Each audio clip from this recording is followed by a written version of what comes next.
J'ai des sentiments pour toi, mais je ne suis pas amoureux de toi, amoureuse de toi. Voilà ce que mes coachés entendent souvent de la part de leurs partenaires. Et ça se passe généralement au bout d'un mois, maximum 6 mois. On pourrait croire que ça s'adresse aux femmes, mais il y a aussi des hommes qui servent de sextoy avec tendresse pour certaines femmes. Donc, une fois de plus, je m'adresse à tout le monde, même si je vais décortiquer le ressenti des femmes dans cet audio. Bonjour à toutes et à tous. C'est toujours un plaisir que de vous faire un podcast qui va vous aider à avancer dans votre vie.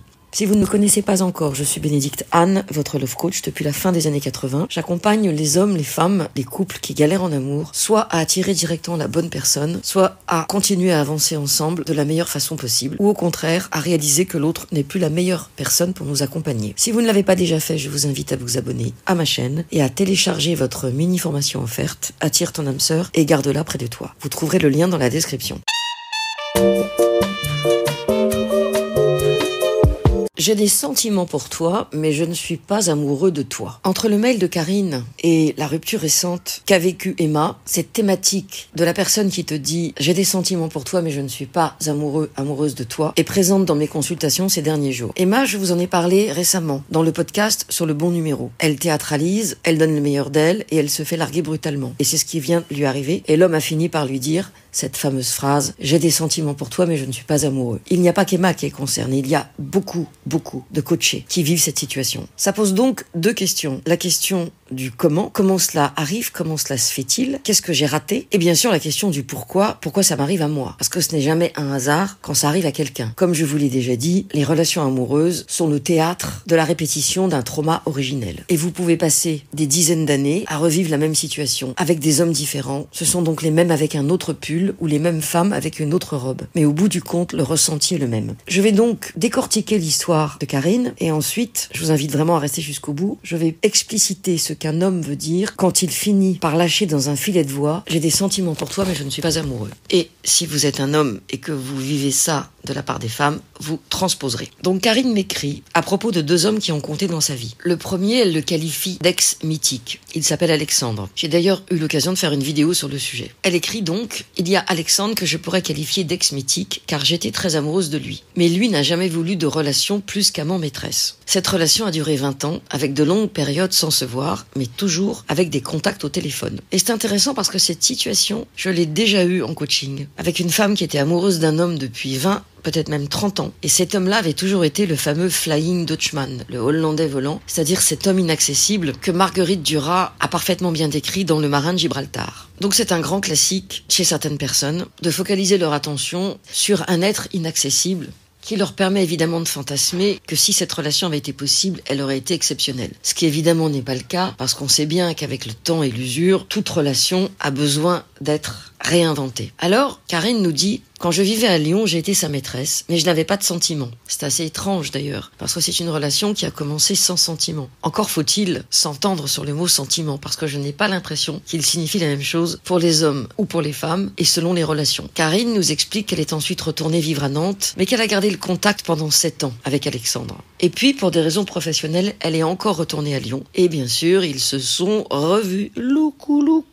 Nous avons, dit-elle, passé une soirée ensemble, et là, je suis tombée très amoureuse de lui. Alors, je ne sais pas pourquoi elle est tombée très amoureuse de lui brutalement. Peut-être que elle avait perdu quelqu'un, peut-être qu'elle avait vécu une situation difficile, qui l'avait fragilisée, et qu'elle avait besoin de cristalliser sur quelqu'un d'autre. Peut-être, c'est une hypothèse. Je ne connais pas son histoire. En tout cas, Karine nous dit « il m'a touché en plein cœur ». Donc là, on est vraiment dans quelque chose de très intense. Et là, elle ajoute « il faut dire qu'il a eu une histoire difficile dont il ne m'avait jamais parlé. Abandon à la naissance ». Ah, nous y voilà. En fait, elle est tombée amoureuse de l'enfant blessé qu'a été Alexandre. Alors a-t-elle projeté sa propre enfant blessé sur la blessure d'Alexandre? A-t-elle été touchée par lui parce que dans son histoire familiale, il y a un mémorial, il y a quelqu'un qui a vécu un abandon? Nous ne le savons pas, mais nous savons pourquoi elle est tombée amoureuse. Et là, Karine ajoute, j'avais l'impression que lui aussi. Nous avons passé un week-end en Corse et mon amour ne faisait que croître. J'avais l'impression. En fait, Karine s'est fabriqué son film inconscient, parce que je pense qu'elle n'a pas une seule seconde fait le lien entre l'enfance blessée d'Alexandre et sa propre histoire, que nous n'avons pas besoin de connaître pour en parler. Et elle s'est fait le film que Alexandre était aussi amoureux d'elle. Elle n'a évidemment pas signé de contrat, donc elle ne savait absolument pas dans quel état d'esprit il était. Et au bout de 3 mois, c'est Karine qui parle, au détour d'une conversation, donc c'était pas du tout quelque chose de clairement assumé, c'était subrepticement, j'ai dit mes sentiments.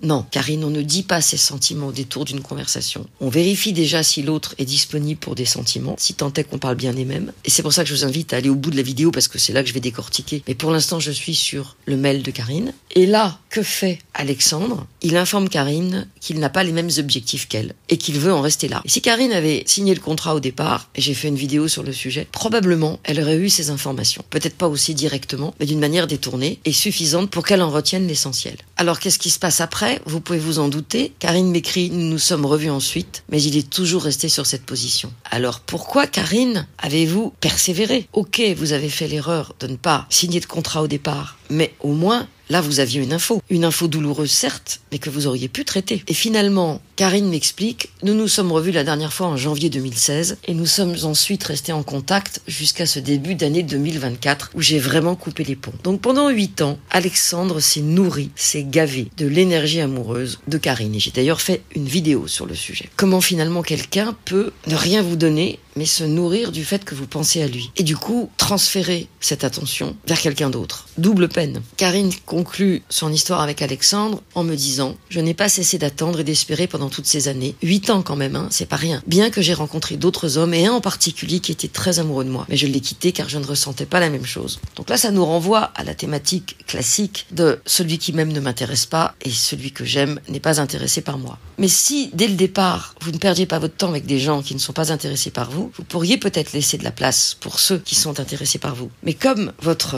Flying Dutchman vous traite avec mépris et que vous lui laissez la possibilité de se nourrir de votre attention, c'est vous qui êtes responsable de ce choix. Certes, on ne choisit pas de qui on tombe amoureux, mais je n'en suis pas totalement convaincue. Je pense que si au départ, on analyse bien la situation, on ne va pas atteindre un point de non-retour qui va nous faire souffrir pendant des années, avec notre consentement. Le problème, c'est que Karine ne s'est pas arrêtée là. Elle nous dit l'année dernière, j'ai rencontré quelqu'un sur une appli. L'année dernière, donc c'était en 2023, puisqu'elle a cessé tout contact avec Alexandre début 2024. Ça veut dire qu'elle était encore dans cette énergie-là. Et donc, si elle était encore dans cette énergie-là, il fallait qu'Alexandre prenne toute la place. Donc, c'était l'homme de mes rêves, m'informe Karine. J'aimais ses valeurs et il m'attirait physiquement. La totale, quoi. Les débuts ont été idylliques, car je le trouvais très investi. Et j'aimais être avec lui et faire l'amour avec lui. Alors, les débuts, quand un homme est très investi, ça me paraît la moindre des choses. Pour autant, Karine ajoute, mais voilà, il m'a quitté au bout d'un mois.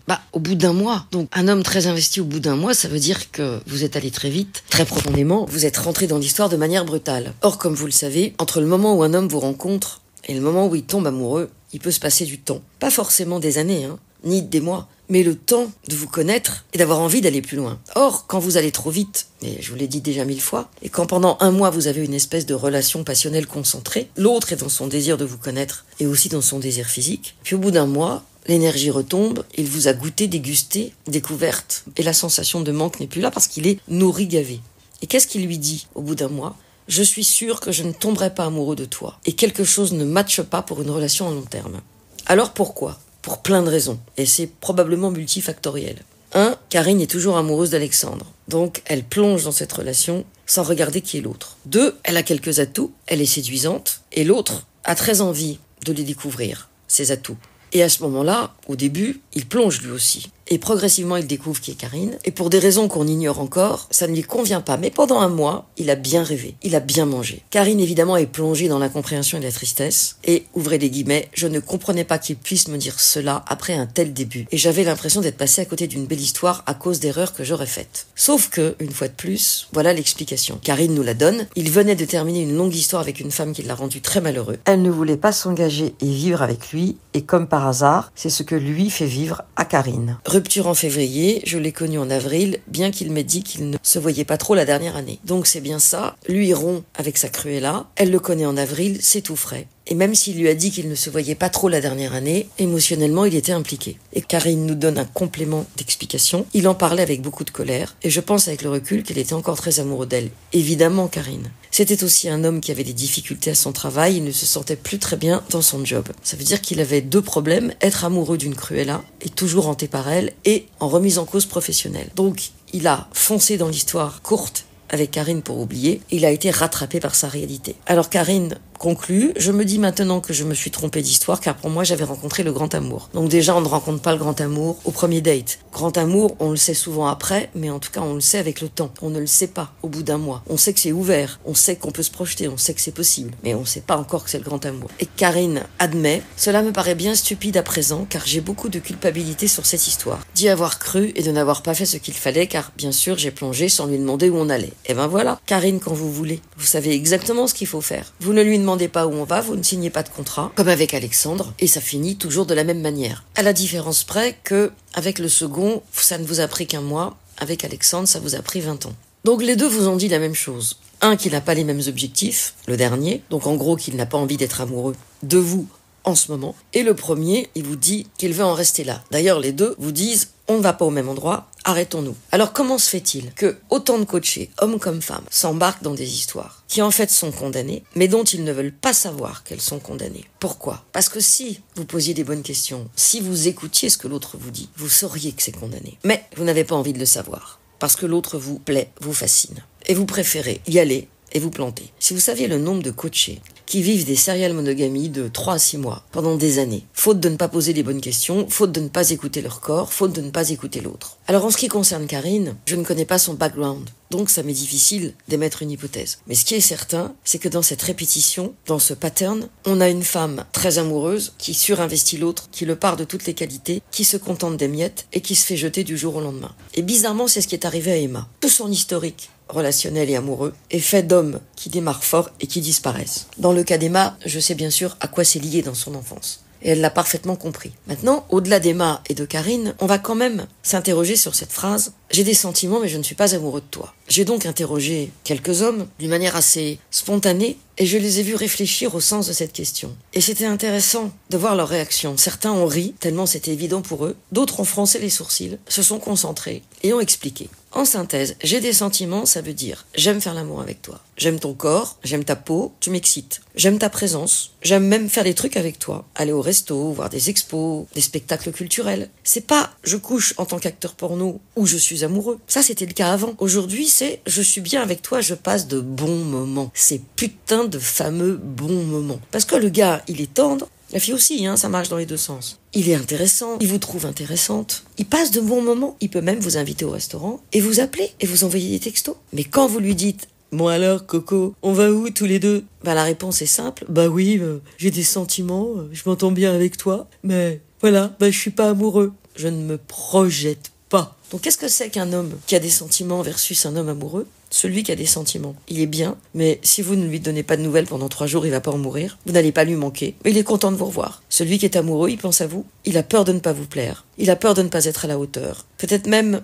il a du mal à avoir une érection la première fois. Et là, je vous renvoie à ma vidéo sur le sujet. Peut-être même que, émotionnellement, dans l'intimité, son érection est fragile, parce que justement, il est touché. C'est quelqu'un qui ressent le manque dans son corps. C'est quelqu'un qui est plus câlin que la norme. Alors évidemment, si vous n'avez pas eu d'homme très câlin dans votre vie, le premier homme normalement tendre va vous apparaître comme le summum de la tendresse. Sauf que un homme particulièrement tendre, c'est quelqu'un qui va vous toucher d'une certaine façon. Et si je devais la qualifier cette façon, je dirais que c'est Hollywood. Quand je dis Hollywood, je pense à ces films romantiques américains où quand on veut vous montrer un homme amoureux, on sait très bien trouver les images. Ça veut dire que dans votre intimité, vous devez ressentir qu'il est amoureux. À travers ses gestes, à travers sa façon de se relier à votre corps, à travers la façon dont il vous regarde. Et je suis sûre que si vous cherchez sur YouTube une vidéo qui retrace les plus grandes scènes d'amour au cinéma, vous comprendriez ce que je veux dire. Cette vidéo, je l'ai déjà vue à propos des baisers. Mais c'est pas les baisers là qui comptent. Ce sont vraiment tous les comportements de l'intime. Et en réalité, si vous êtes honnête avec vous-même, vous savez très bien ce que c'est qu'un homme ou une femme amoureuse. Vous le voyez dans ses yeux, dans ses expressions, dans ses gestes, dans la manière dont son corps se colle au vôtre. Mais si, même en le voyant, en l'occurrence en voyant que l'autre n'est pas amoureux, amoureuse de vous, vous y allez quand même, alors ça pose la question essentielle. Qu'est-ce qui, dans votre enfance, vous a traumatisé? Qu'est-ce qui, dans votre enfance, vous a blessé, vous a marqué, vous a rendu la vie compliquée? Et qu'est-ce que vous avez mis en place pour survivre à ça? Et ça me fait penser à un film que je viens de voir qui s'appelle Les Fantômes. Et il se trouve que j'ai eu la chance d'entendre le réalisateur en parler. Les Fantômes, c'est l'histoire d'un gars qui a été torturé en Syrie. Et on suit ce personnage et on comprend progressivement son histoire et pourquoi il est là et quel est son objectif. Et lorsque le réalisateur en a parlé, il a dit dit, cet homme a vécu un trauma et j'ai voulu mettre en scène le trauma à travers ses gestes, à travers son comportement, à travers ses expressions de visage, c'est-à-dire à la fois refouler ce qui dérange et en même temps le montrer, ce qui était quand même pas évident. Ce qui était important pour moi, dit le réalisateur, c'était de montrer au spectateur que cet homme est en train de survivre à ce trauma à travers une obsession. Et j'ai trouvé que c'était très joliment exprimé. Et en plus, il parle de l'exil, et d'ailleurs il a fait un documentaire sur l'exil parce qu'il vient du documentaire. C'est un personnage assez singulier, et je pense que si je n'avais pas entendu le réalisateur parler du film, j'aurais été touchée parce que c'est un film touchant, mais je n'aurais pas été autant touchée. Et l'exil, c'est le trauma qu'a vécu cet homme, avec ce que ça implique dans son emprisonnement, etc. Eh bien, dans la relation amoureuse, nous sommes en exil de notre enfance. Nous sommes en exil de quelque chose que nous n'avons pas vécu, ou que nous avons vécu qui nous a été ôté. Et ce quelque chose qui nous a été ôté et que nous n'avons pas vécu, c'est ça que nous recherchons à travers l'autre. Et si vous avez envie que ça bouge dans votre vie amoureuse, vous ne pourrez pas faire l'économie de ce voyage initiatique à l'intérieur de vous-même. Et c'est ça que je propose dans le Love Circle ou dans mes consultations. Alors dites-moi, est-ce que vous avez déjà vécu ce type de situation? Est-ce que vous avez été juste une maîtresse renarcissisante ou un sextoy sur pattes? Est-ce que vous en êtes sorti ou est-ce que vous continuez à répéter ce genre de situation? Dites-le moi dans les commentaires, je serai ravie de vous répondre.